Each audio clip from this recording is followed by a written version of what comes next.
How to fix Landesbank Baden app won't let me log in. Well, the issue might arise because your application is not up to date. In order to check it out, head over to your App Store. It will land you on this homepage. Now, in the source bar, You have to search for Landesbank. move into this app. Right here, instead of open, if it shows the option of update, then your application is not up to date. In this case, all you want to do is tap on update and update your application to the latest version.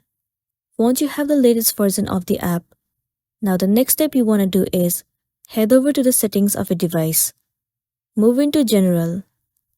Head over to iPhone Storage. You will be landing on this page. Search for the application Landesbank Baden.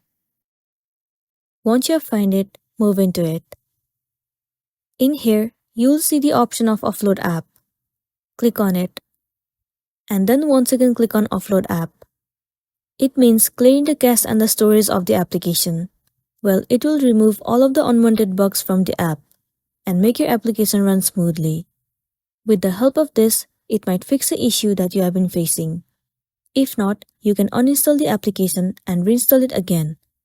Reinstalling the app will definitely fix the issue, and then you'll be good to go. So that's all for today, and this is simply how you can fix Landesbank Baden app won't let me log in. Make sure to smash the like button and consider subscribing if you found this video helpful. We'll see you in the next one.